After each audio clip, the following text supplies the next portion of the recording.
Good afternoon, everyone, and thank you all for coming.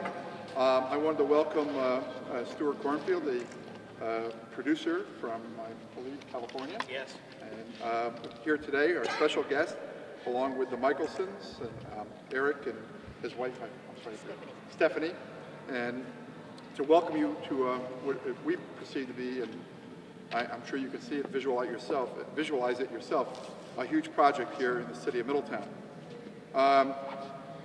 Just a little bit of background. You know, Miguel Rodrigues, our council president, came to me a while ago with this project, and I came over and I looked at it, and I didn't believe it was going to happen. The owner of the building, Israel, what's Israel's last name? Eiseldorf. He couldn't be here this afternoon, but together with Eric, they developed a vision, another adaptive reuse of an old building. This building was a salt shed, I believe, a salt operating facility operating in here. And we wanted to not only save the building, but also to put it to an adaptive reuse, as we have done with many buildings throughout the city. As you know, it's a former railroad car repair facility.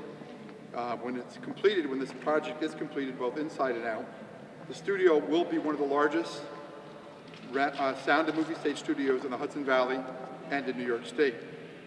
It's called the Michelson Studio II, if you can follow the banner up on the wall. And we'll take advantage, of course, of the New York State Film Production Tax Credit Program that Governor Cuomo's office and the state has adopted. And it provides a fully refundable 30% tax credit on qualified cost.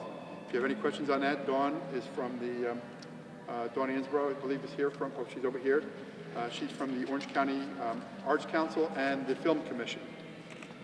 Maria Bruni is also here, our Community Development Director, and along with several members of our Common Council and our County Legislator, Jeff Berkman.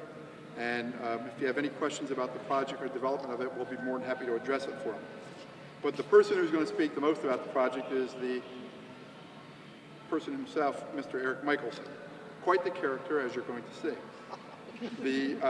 Just to give you a little statistics about the building, because he said he's not a public speaker, but he won't be quiet once he starts. It's 60,000 square foot, 60-foot ceilings, state-of-the-art lighting and design. Job creation will be significant as productions go. It's an infusion into the local economy of what we hope to be several hundred thousands of dollars in materials, supplies, food, gas, and equipment. What Eric has highlighted to me, some of the advantages of the site are simple things like the lumber yard right next door, the rail access to, and Eric has, this being Michelson Studios II, he'll explain to you what Michelson Studio I is. So currently, the numbers that we've been able to get from the total film dollars spent in Orange County since 2013 is approaching $1 million. This represents only those film projects that are connected with the Orange County Film Office. We're wishing Eric and Stephanie the best of luck in their endeavor here. It's a huge investment. That's their business, but it is, as you can see, a major commitment to the City of Middletown.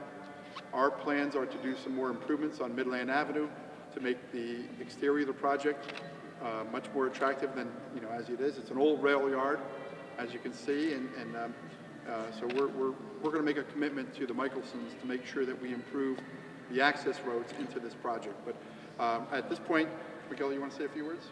Just bringing Hollywood to Middletown. Bringing Hollywood to Middletown. Yeah.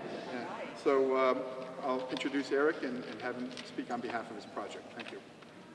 Go ahead. Ask away. Go ahead. Ask a question. What's better you start that? What's this going to look like when you really? What are we going to see here when you really get going? Oh, that's it. This is it. I mean, basically, in the movie industry, all they want is a giant bread box. It's a big square box, and they come in and they create the sets. They create everything. All they want is it quiet, the stereo going, and nothing. That's all they want. There's no other design to it. All the lighting and the posters and all this sort of stuff and the crazy lights in the other room is just what I do. But they don't care whether you've got that or not. They'll walk into this room and basically go 60-foot ceilings, 30,000 square foot, biggest one in New York State, actually, the soundstage. And that's all they care about. Also parking in the back. And also the flat surface, I think. Yeah, Stuart, that's what I was going to say. Stuart, why don't you get up there, because they're being shy today. No. Oh, okay. No. Stu. Get up there. No, I mean the fact that I produce movies, and you know, the fact that the floors are actually flat, the floors are taken care of. It's a monumental difference between that and the great majority. I mean, I've shot all over the world, but the great majority of large spaces. And when you're doing especially a big movie with sets, you know, period sets, outer space sets, whatever they are, you really need this kind of space so that you can get, you know, the cameras up above things, and you know, you've got a crew of 100 people, you know, walking around, and I'm really kind of, I'm extremely. Say it. Say it. I'm impressed. Say it. Oh, say it. Oh, thank you. No, I mean, it's No, great. go ahead, say it again. Yeah. Okay. No, I mean, believe me, there are so many movies that if I was, Yes. if I had found a place like this, I would Yes. be so great. We don't have to look anymore. I hate that part. You were right. I told you. Other than that, what would you like to know? What brought you to Middletown? Why did you come here? I'm based out of Manhattan. I've had a studio in Manhattan, and it's really kind of she with all the design stuff and the $300 faucets. And it attracts photography people, and movie people have real money. Photography people don't. And they walk into my studio and they just look and they see it's 15-foot ceilings, and I have columns all over the place. And I was like, crap. I wish I had thought of this or really gave it some thought in the 80s about what kind of space I wanted to get involved with. And I live in Warwick, and I come here for the pawn shops because they're absolutely great. And a friend of mine found this space through Israel and knew that I did photo studios and film studios and brought me here because I was working on a project in Staten Island where we were going to bring it, actually manufacture buildings, 50,000 square foot, 50-foot ceilings, but like that, like across the street. That's nothing but a post and whatever, but you can make that soundproof. And I saw this and I was like, oh man, this is so East Coast, the brick and the construction, these rivets, the steel. You don't have stuff like this in California because we don't have to build like this. I mean, we don't have weather changes, we don't have winter. And I flipped. I said, this could be great. And it didn't take much to actually make it great. If you actually look above eye level, all we pretty much had to do was paint the walls and put up those posters of Marlene Dietrich and whatever. Put up that wall. I mean, it took a long time because there wasn't a lot of people involved in the project. Hold on. Oh, no thanks. And the design just kept working. I mean, all it was just pure design where I was here by myself. And Israel, who owns the building, who, I remember he never saw a motion picture, which was kind of funny. And he's Hasidic. And I went into my ambulance, because that's the only place we could hang out because there was no heat in here. And he saw I was watching Matrix. And it was Matrix 2, where the woman gets on the motorcycle and she flies through the air and jumps off the motorcycle and grabs onto the building across the street. And he turns to me, first movie he's ever seen, how much money do they have to pay her to do that? And I was like, this is going to be great. Because Was he scared that she was only that high? he didn't understand what a movie studio was supposed to be, or which basically meant anything that I did, as far as he was concerned, was a movie studio. And yet it's the first time any of this stuff has been kind of experimented with. Those lights that are in the other room, you see them hanging there? You know what they are? There was a popcorn factory next door. And when they get whatever the oil is called, peanut oil delivered. Yeah, Bond. That's how they deliver peanut oil. And they were stacked up in the back. And I'm looking at them, I said, those things look cool. So then I just dropped a light inside them. I said, wow, that's really cool. So we got about 60 of them and hung them from the ceilings. It's all kind of weird design, the posters from China with the photographs, and Well, look, but it's very simplistic. The lights in the floor. It's enough so that if you're here doing a movie, which is really a boring endeavor, you can ask Stuart to be on a movie set where you guys are going to think it's really exciting. I mean, it's just waiting and waiting and waiting. My father and my mother were both in the movies. Stuart's in the movies. Whole family's been in the movies. And you go on the set. Why don't you tell me what your father did? Huh? Why don't you tell me what your father did? What he did? His father was the storyboard artist and designed the shots for Alfred Hitchcock's films, for Mike Nichols' films, and so I know that one of the things when why do you? Should I shut it I'm off? sorry, my time's up. No, thank you. I don't know. How do you shut this thing off? Oh, wait, hold on. Anyway, I know that Eric was always interested in like old Hollywood and wanted to give like more of an old Hollywood studio system kind of vibe to this place. And you know, as I said, just the dimensions alone are a reason to come here. But the fact that it's got a certain welcoming sense about it, and that the reference is more kind of is movies and things like that. It's just an added bonus that you really end up enjoying, because you know that the people behind it are doing this because to make movies instead of to slaughter chickens or something like that. Really, it's very, very, very. I'm incredibly impressed. Really. Say it again. Yeah. All right. So. Do you have a wish list of things that you need from Middletown?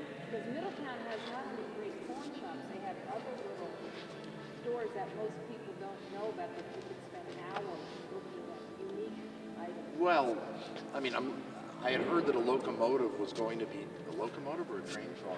Well, that's your wish list. Yeah, oh, it was going to be donated to the town, and I still have tracks in the front, and I can light it like it'll flip you out. Wish list? No, I mean, pretty much everything that I've wanted to do, I've been able to pull off. Like in the front, you see where it's all dug up? That's going to be a giant billiard table of water with stainless steel balls that are 4 feet in diameter. Why? There's no reason. Well, actually, you know what the real reason is? I'm not a gardener, and I can't grow anything. And when you walk on the ground over there, it was so hard and so filled with junk. I said, how much are we going to have to pay for gardening and making it look nice? I said, I'll just cover it up with water and put in these stainless steel balls. And I've got lighting that's crazy. All the lights on the building shoot up from below. Very, very, very strong looking. So it looks dynamic. It looks like the kind of monuments you have in Washington, D.C. Because when you pass a building at night, it's always lit from below, you go to Washington, all of a sudden something that's kind of not great, just by having light on the building makes it look great. That's what we're doing here, and it's not expensive. You just get like a $60 LED 100-watt light, put it down below, and shine it on the building, and blammo. Other than that, it's all about old Hollywood, because when you used to go on a set into the studios, there was no reason for them to have a 2-story gate with Spanish wrought iron and all the crazy stuff they did. But when you pull up to Paramount or Columbia or Fox or any of that stuff, the entrances were like, whoa. Most of the stuff now, they took over factories without having any of the Hollywood craziness, and they just made them into film studios without adding any of the fantasy that was Hollywood. That's New York. Every square inch, I want to make money, I want to make money. Let's not throw some crazy stuff. Oh, they can hear me. Yeah, I know. I'm gonna get you after. I'm gonna get you after. I'm gonna get you after. Oh, I'm sorry. You want to move, go for it. Yeah, there's some people who couldn't make it today. Second part where you're impressing. No. Yeah, I like that.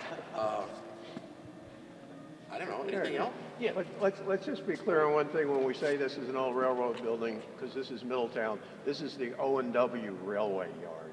What does O&W stand like for? the O&W station. This is part of the Ontario and Western Railway, which was a big part of Middletown. Well, for the people, at least for us, from Middletown talking about it, let's talk about it as the old O&W. I do get Middletown in there. We want to talk about it as the new Michelson Studio. That's what we want to talk about it as. But yeah, I think he's downplaying a little bit to the improvements that have been made. This is an entirely new floor, which is very, very costly. The windows, as he mentioned, the fountain, just cleaning up, I think, the whole process, the bathrooms, the offices that are being worked on. So there is a significant private investment into this facility. And I also told you that Eric was shy to begin with, but once he started talking, that he probably wouldn't stop, and he did. So you have any questions on the... Yeah, you talked about, can you give a figure for the investment that you put into it? More than $1. Why would you want to know? I mean, what's the private. difference? Because it shows good faith. Yeah, A lot of money. It shows that you're... None of it's city funds or public funds. It's private funds, and that's their business. Yeah, I don't, yeah. Okay, let's play this game. 100,000, 500,000. I like that game. Keep going. Yeah, okay. Was it more than 500,000? Yes. Oh, yeah, okay. Whatever she says. I sleep with her soul. If you're my wife, what do they think? What was the heaviest investment you had to make? You're The standing floor? on it? Yeah, that's what I thought. Oh, yeah, no. And that's also, as Stuart said, what makes it one of the most attractive parts of the facility is the level floor throughout. Oh, there, you know something that's really weird? The guy doesn't have to do it. From one side to the other, it's only 1/4 of an inch. And I got the laser to do it at the pawn shop. I did. We set up a stick, and that's how we did everything. And it's also really high PSI because you can get different pounds per square inch. So if they have to really jackhammer and put up a big set that's supposed to lean, it's not just going to pop. You know, there's different grades of, we got 4,000 PSI. That's pretty intense. Are you going to have a green room, by the way? Green room? You mean like a, oh, you want to come and see it? Yes, I'd love to. Well, maybe, should we walk them around? Sure, once we're done with all the questions, we can... I'm sorry, I don't want to, one more thing.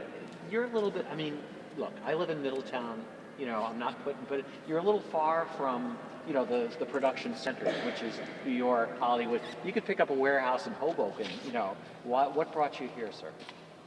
The quality of the building, I believe. The building, I mean, the building is, it's an odd question. I'll go back to the beginning. Mm-hmm. If it's the largest soundstage in New York State without columns, that's what brought me here. Mm-hmm. The building. There is no building that's like this that I know of in Hoboken. If there was, I'd be there. Mm-hmm. So I'm here. And it's cool. It's near Warwick, and I don't dig Manhattan anymore. And I can go from Warwick to here, and when I'm tired of here, I'm over in the pawn shops. So, but Middletown's been cool. You guys have been cool here. You know, It's not so bad just... No, but you know that it's not so stiff like New York City, where you can actually talk to somebody, stop by the place, have a conversation, say, look, you know, the winter's coming, we got to fill up our pool because boom, boom, boom, boom, and you get help from the city because they understand. It says, okay, why should he have exposed pipes, and will take forever to get it okayed? It's going to freeze, pop, crack, and they're helpful so that we can actually get things done. They're helping us. New York City, do you think they help you? Huh. They get in your face. They do everything they can so that you can fail. I've had experience. I've got a studio there for 27 years. They're not exactly helpful. You know? And Middletown, it's just... Going to happen to your studio now, Eric. Pardon? Yeah. Oh, look. It's in flames. No, it's doing great. Yeah. Oh, No, man. I'm not going to print that. Plus, it's got a nice vibe. I just discovered that Orange County College up there was beautiful. They told me there was a mastodon up there or something. I was saying, whoa. I'm learning. I discovered Highland Avenue and the big mansions and things like that I showed my wife too, because we don't know unless somebody shows you Middletown. Well, I've been living in Warwick since 1980, and I didn't know Highland Avenue or Orange County Community College because, you know, it's like from there to Sam's Club and back. So I don't really travel around to check it out, but now I am.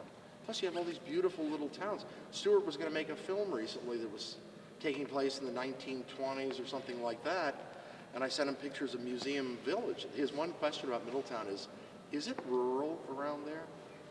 And I was like, yeah, you go like, 20 minutes north and there are cows and all that sort of stuff. And you got all these beautiful little towns all over the place that are really photogenic, including Newburgh, which my father used to love.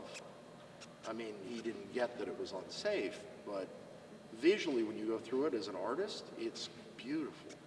And, excuse me, I think, as you were saying earlier, you've had some revenue from the movie industry for the past couple of years, and we had our first walkthrough with Netflix, and they were looking for a home. They are understanding that there are so many different possibilities within the area, but they also need a base to work from. So the studio is perfect for that, and these are the kind of people we want to attract as well. Not only to be based here, but also go all over the area because there are so many different places. And I remember the lady was asking, what else can Middletown do for us? We will figure it out as we go, but definitely good food, coming over here. And I'm sure that when, the studio will be booked, that, production companies will have specific needs, and I'm pretty sure that you guys have it. Absolutely. We have whatever you need, and we're so happy you're here. Right. And Eric's also, when you took the buildings, the old structures in town, that we made decisions to save a lot of those old structures. I think you were Thank goodness. one of many people who said the city made the right decision in preserving buildings, reusing buildings, rather than tearing them down. You spoke about jobs. Are these jobs that are coming in from the film production companies, or are these going to be local jobs for maintenance of the building, or both? I think they're going to be both. Yeah. You're going to have crews coming, I believe, these production companies. It's always in the best interest of the film production to hire local people. And what's sort of consistently happened, especially once rebates came in, is that workforces developed.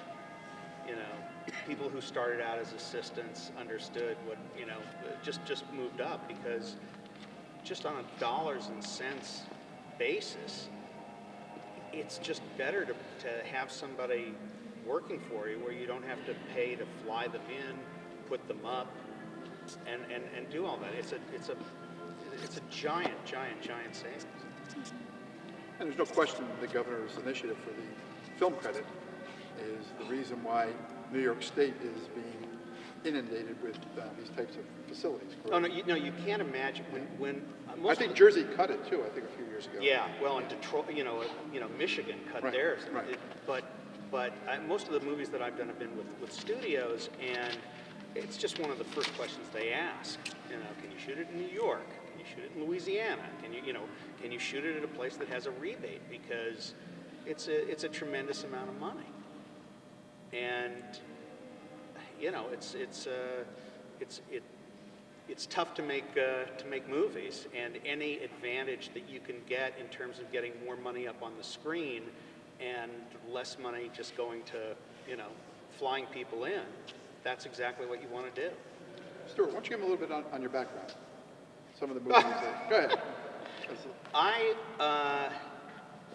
Well, for the past 16 years, I've been working with Ben Stiller. So I produced Zoolander, and we just finished. Well, we're finishing up Zoolander 2. I did Blades of Glory, Dodgeball, Tropic Thunder, Elephant Man. When I was Hoff, go to Soderbergh. Yeah, Elephant Man and The Fly. Mimic. So anyway, I mean, 50 pictures. I'm a legitimate. I have a right to be on this side of the book. No, but I will say as I said, I've known Eric for a long time. How long? And his father, who did Hitchcock storyboards, was the first person that I ever met who was actually in the movie industry, and I kind of owe a lot to his father and his mother, who ran the research library at the American Film Institute, which was the graduate school that I went to.